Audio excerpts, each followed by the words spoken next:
Good morning everyone.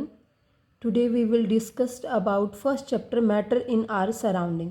बेटा आज हम इस वीडियो में पूरी केमिस्ट्री के MCQs करेंगे, तो फर्स्ट चैप्टर के MCQs देखिएगा। फर्स्ट MCQ देखेंगे बेटा, the property to flow is unique to fluid. Fluid के अंदर प्रॉपर्टी होती क्या करने की, फ्लो करने की। Which one of the following statement is correct. कौन सी स्टेटमेंट करेक्ट है।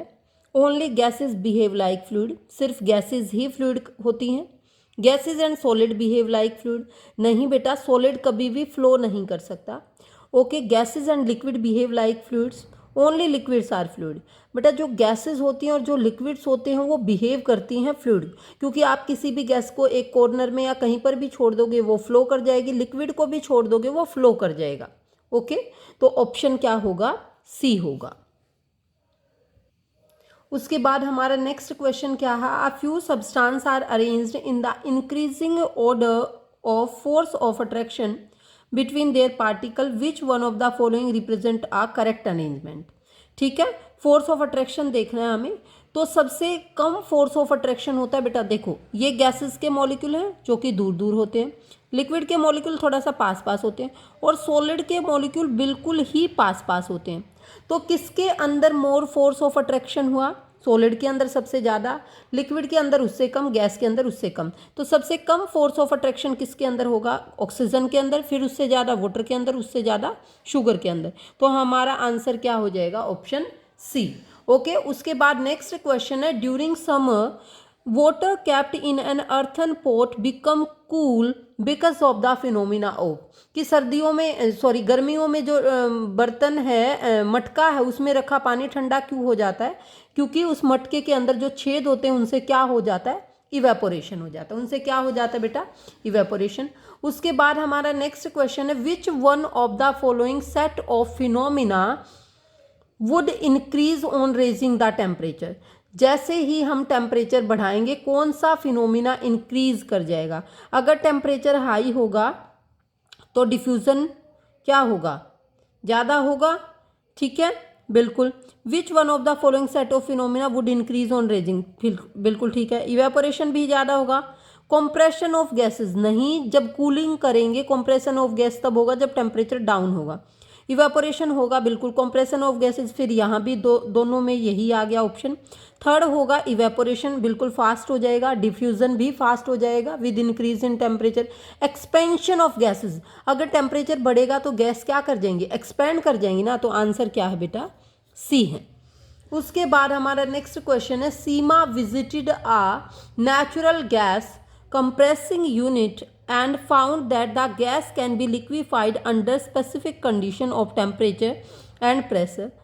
उस देखा, सीमा ने विजिट किया नेचुरल गैस कंप्रेसिंग यूनिट। उसने देखा कि गैस को लिक्विफाइड कर दिया जाता है, गैस को लिक्विड में कन्वर्ट कर दिया जाता है, किसमें, टेम्परेचर और प्रेशर की कुछ कंडीशन में। While sharing her experiences with her friend got confused her, help her to identify the correct set of condition. किसी भी गैस को जब हमें लिक्विड में कन्वर्ट करना हो तो क्या करना चाहिए, तो टेम्परेचर लो और प्रेशर हाई करना चाहिए, क्योंकि प्रेशर हाई करेंगे तो मॉलिक्यूल पास पास आ जाएंगे और गैस चीज़ किस में कन्वर्ट हो जाएगी, लिक्विड में। तो इसका ऑप्शन क्या होगा, सी। उसके बाद देखेंगे next question, choose the correct statement of the following. Correct statement देखना, conversion of solid into vapour without passing through a liquid state is called vaporisation. Solid से वेपर में कन्वर्ट करना, नहीं बेटा, लिक्विड से वेपर में कन्वर्ट होता है। सॉलिड से वेपर में कन्वर्ट तो सीधा सब्लिमेशन में होता है। ओके, उसके बाद conversion of solid into vapour without passing through a liquid state is called sublimation. बिल्कुल बेटा, यही करेक्ट है। सॉलिड से डायरेक्टली गैस बन जाना without going to liquid state क्या कहलाता है, सब्लिमेशन कहलाता है। उसके बाद नेक्स्ट क्वेश्चन होगा, विच of the following, which condition out of the following will increase the evaporation of water. कौन सी कंडीशन वाटर के इवेपोरेशन को बढ़ा देगी। कब वाटर का इवेपोरेशन ज़्यादा होगा, जब टेम्परेचर ज़्यादा होगा तो वाटर ज़्यादा इवेपोरेट होगा। सीधी सी बात है, गर्मी के अंदर जब कपड़े को मतलब गर्मी में सुखाएंगे तो जल्दी सूखेगा ना, तो मतलब इवेपोरेशन फास्ट होता है, increase in temperature. Decrease in temperature नहीं, लेस। तो ऑप्शन क्या होगा, ए ही होगा। ओके उसके बाद हमारा नेक्स्ट क्वेश्चन है, on converting 25 degree Celsius, 38 degree Celsius और 66 degree Celsius to Kelvin scale. अगर हम सेल्सियस से कैल्विन में करना चाहते तो करेक्ट सीक्वेंस क्या होगा बेटा, सबके अंदर क्या ऐड करके देखेंगे, 273 ऐड करके देखेंगे और हमारा आंसर क्या आ जाएगा, सभी के अंदर सभी डिग्री सेल्सियस की जो भी वैल्यू है उनके अंदर क्या ऐड कर देंगे, 273 ऐड कर देंगे और कैल्विन में हमारा आंसर आ जाएगा ऑप्शन ए। उसके बाद नेक्स्ट क्वेश्चन हमारा, the boiling point of diethyl ether acetone and N butyl alcohol are 35 degree Celsius, 56 degree Celsius, 118 degree Celsius respectively.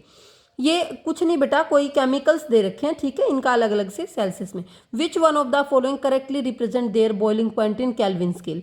सीधी सी बात है, इसमें 273 ऐड करके देखें तो किसका रिप्रेजेंट कर रहा है, ऑप्शन बी हो जाएगा। जब हम जो भी वैल्यू दी गई है 35 में 273 ऐड करेंगे 308 हो जाएगा, फिर 56 में 273 ऐड करेंगे 329, तो इसके हिसाब से आंसर क्या होगा, बी होगा।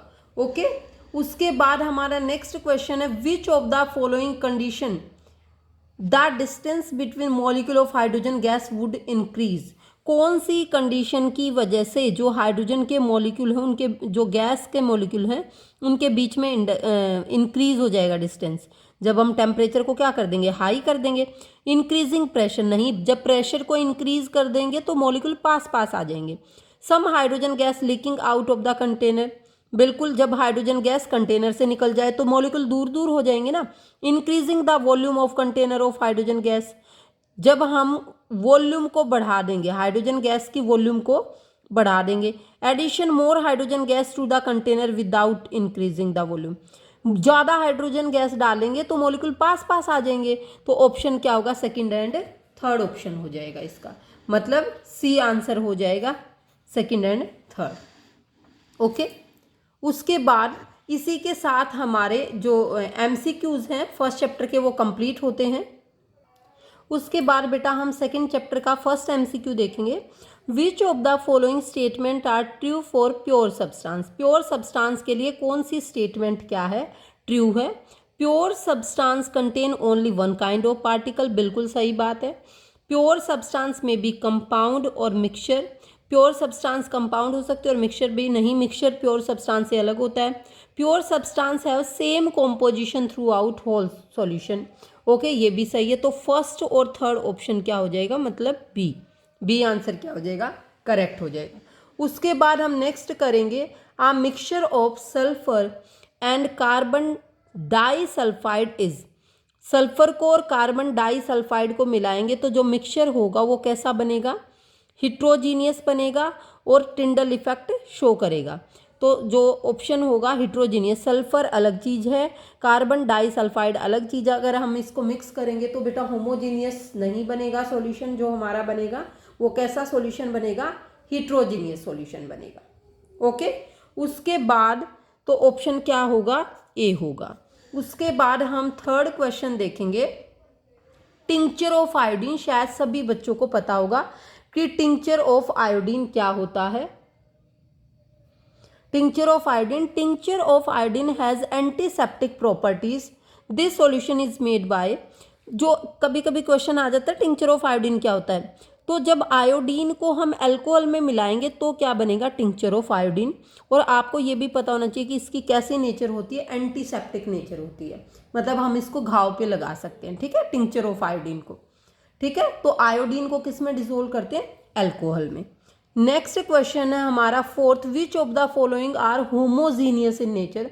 होमोजीनियस इन नेचर क्या होगा, आइस क्या है, होमोजीनियस है, ओके। वुड हिट्रोजीनियस कहलाएगी, बिल्कुल।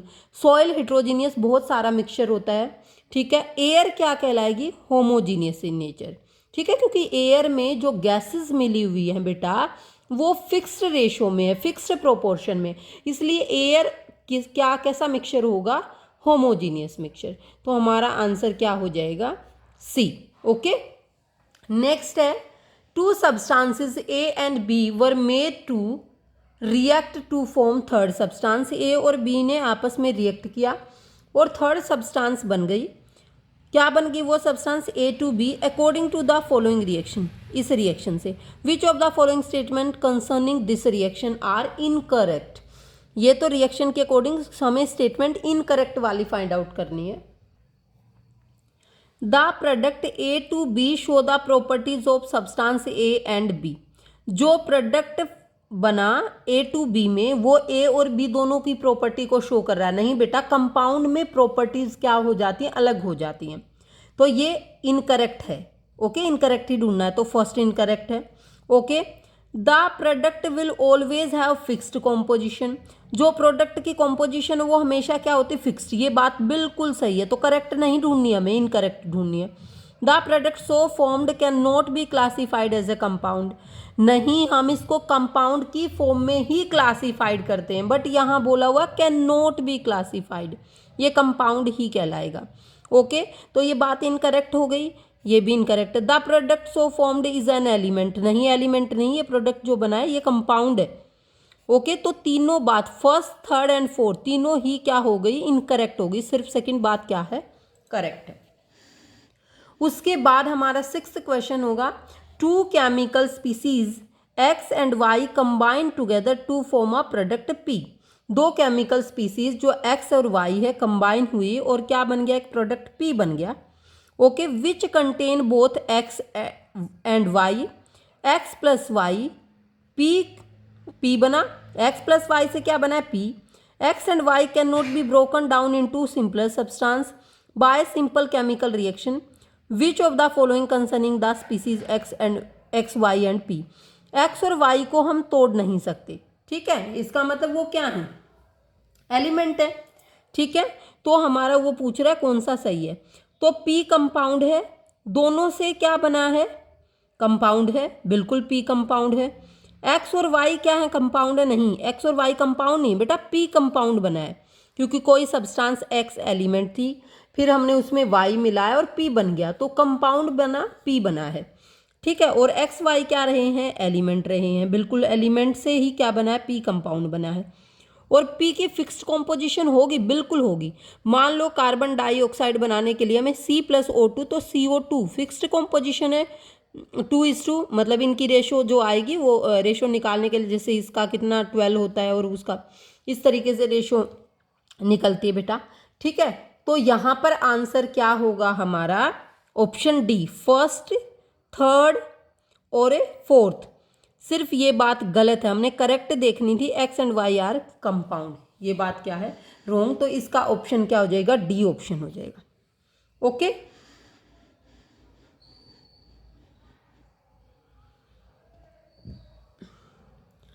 नेक्स्ट देखेंगे, rusting of an article made up of iron is called. लोहे पर जंग लग जाता है, ठीक है, उसको क्या बोलते हैं, उसको कोरिजन बोलते हैं। जब लोहे पर जंग लग जाए तो उसको रस्टिंग ऑफ आयरन बोलते हैं। ठीक है, तो उसको कॉमनली क्या बोला जाता है, कोरिजन बोला जाता है, और वो कैसा चेंज है, केमिकल चेंज है। तो ऑप्शन क्या होगा, सी। ओके, नेक्स्ट है हमारा question, which of the following are physical change. Physical changes क्या होते हैं, मेल्टिंग ऑफ आयरन मेटल, भाई एक बार पिघला देंगे दोबारा से सॉलिड बन जाएगा, तो ये फिजिकल चेंज ही हुआ। ठीक है, उसके बाद rusting of iron, rusting of iron कैसा चेंज होता है, केमिकल, एक बार रस्ट लग गया तो लग गया। Bending of iron rod, iron rod को मोड़ देंगे तो दोबारा सीधी कर देंगे, ये भी फिजिकल चेंज है। Drawing a wire on iron metal, ठीक है, वायर का क्या कर देंगे, आयरन मेटल के ऊपर ड्रॉ कर देंगे। तो हमारा ऑप्शन क्या हो जाएगा, अब इसमें पूछा है कि which of the following are physical change, कि फिजिकल चेंजेस कौन कौन से हैं। तो मेल्टिंग ऑफ आयरन मेटल, ये भी सिर्फ रस्टिंग ऑफ आयरन कैसा चेंज है, केमिकल चेंज है, बाकी सभी के सभी कैसे चेंज है, फिजिकल चेंज है, बाकी सभी के सभी कैसे चेंज है, फिजिकल। अब हम करेंगे बेटा थर्ड चैप्टर का first MCQ, which of the following statement is not true about an atom. Atom के बारे में कौन सी स्टेटमेंट ट्रू नहीं है। ओके, इनकरेक्ट फाइंड आउट करनी है। Atom are not able to exist independently, नहीं बेटा, एटम जो है वो एग्जिस्ट करता है इंडिपेंडेंटली। ये बात डाल्टन ने कही थी, बट बाद में ये बात साबित हो गई थी कि जो एटम है वो इंडिपेंडेंटली एग्जिस्ट करता है। तो यही स्टेटमेंट क्या थी, ट्रू नहीं है। वो तो ओके, तो फर्स्ट ही क्या हो गया, इनकरेक्ट हो गया। सेकंड क्वेश्चन है the chemical symbol for nitrogen gas. Okay, अगर ओनली नाइट्रोजन एटम आए तो ये लिखना है, डी ऑप्शन होगा। बट यहाँ पर बोला नाइट्रोजन गैस, ये बात ध्यान रखना बेटा, यहाँ पर बोला नाइट्रोजन गैस, तो गैस कौन सा होगा, ऑप्शन बी। ओके, गैस के लिए ऑप्शन क्या होगा, बी होगा। नाइट्रोजन एटम बोले तो ओनली एन, और नाइट्रोजन गैस बोले तो N2।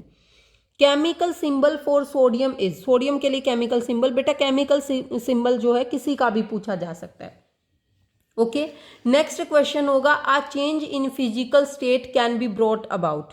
फिजिकल स्टेट में कैसे चेंज ला सकते हैं, only when energy is given to the system, only when energy taken out from the system, when energy given to और taken out from the system, without any energy change. Physical state में या तो energy लेके या energy दे के system से physical state में change ला सकते हैं। ओके, उसके बाद नेक्स्ट क्वेश्चन होगा what is the formula unit mass of Na2O। Na2O का फॉर्मूला यूनिट मास क्या होगा।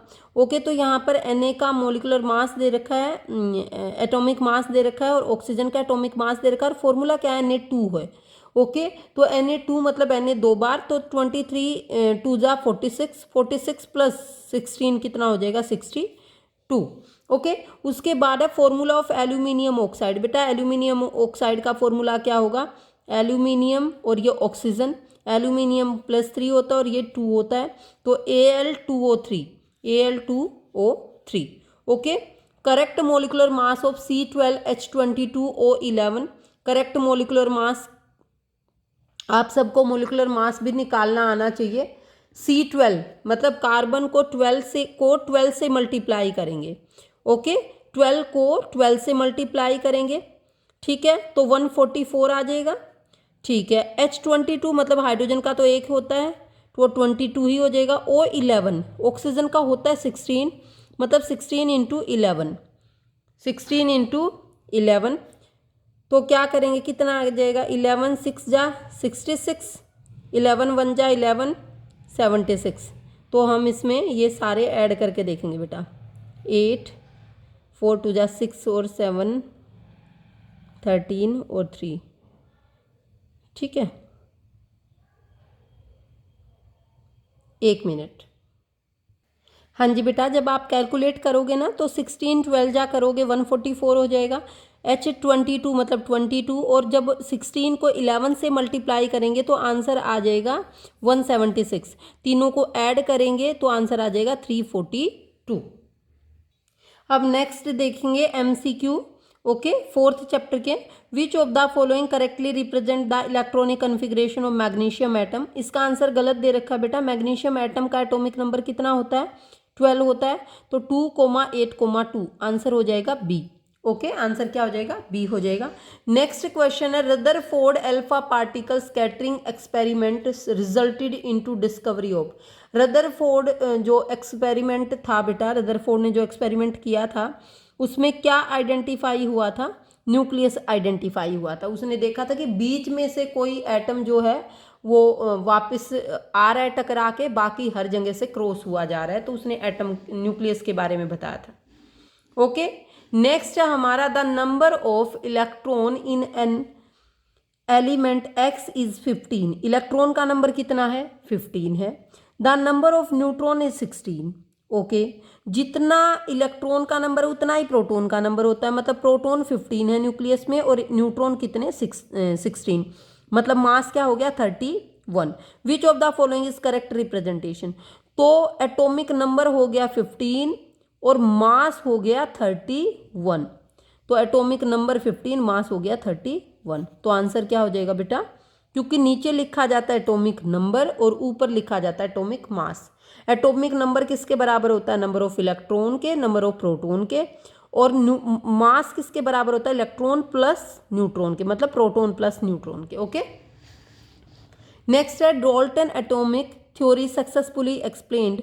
जो डोल्टन की एटॉमिक थ्योरी थी वो किस चीज़ को एक्सप्लेन कर रही है, okay, law of conservation of mass को भी एक्सप्लेन कर रही है, उसके बाद कांस्टेंट कॉम्पोजिशन को भी एक्सप्लेन कर रही है, उसके बाद रेडियो एक्टिविटी को नहीं, लॉ ऑफ मल्टीपल प्रोपोर्शन को भी एक्सप्लेन कर रही है।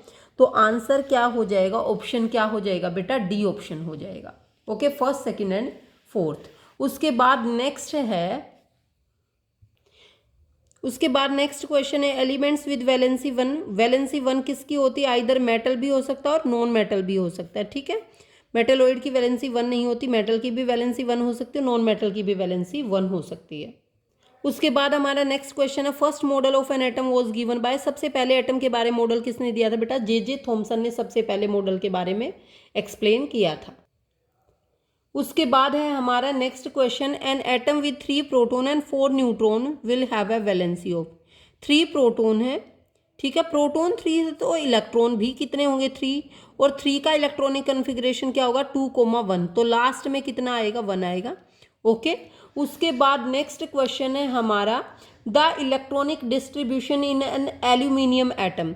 बेटा एल्यूमिनियम एटम का एटॉमिक नंबर कितना होता है 17 होता है, सॉरी एल्यूमिनियम का कितना, क्लोरीन का होता है 17, तो सॉरी 13 होता है एल्यूमिनियम का। तो फर्स्ट शेल में 2, सेकंड में 8 और थर्ड में 3 आएंगे। ओके, उसके बाद हमारा ऑप्शन क्या हो जाएगा 2,8,3। अब नेक्स्ट क्वेश्चन है विच of the following in figure does not represent Bohr model of an atom correctly. कौन सा बोहर मॉडल को रिप्रेजेंट नहीं कर रहा, ठीक है, does not represent Bohr model of an atom correctly. Okay, उसके बाद फर्स्ट क्वेश्चन है पहले वाली शेल में 2 हैं, दूसरे वाली में 5 हैं। ठीक है, ये तो बिल्कुल पहले वाली में 2 आ सकते हैं, दूसरे वाली में 5 आ सकते हैं। इस पहले वाली में 4 आ गए तो ये तो ओबे कर ही नहीं रहा। अब इसको थर्ड वाली में फर्स्ट 2 है, सेकंड 2, 3, 4, 5, 6, 7, तो ये भी ओबे कर रहा है। ओके, तो correctly which of the following figure does not, कौन सा करेक्टली नहीं फॉलो कर रहा। फर्स्ट वाली में 2 है, 1, 2, 3, 4, 5, 6, 7, 8, 9, तो 9 हो गए, तो फोर्थ और सेकंड नहीं फॉलो कर रहा है बेटा, ऑप्शन क्या होगा सी होगा। ओके, ऐसे ही इसी टाइप के एमसीक्यूज आपके एग्जाम के लिए मोस्ट इंपॉर्टेंट है बेटा, इनको बहुत अच्छे से करें। अगर आपको वीडियो अच्छी लगी हो तो please like share and subscribe करें। Good bye, have a nice day, thank you.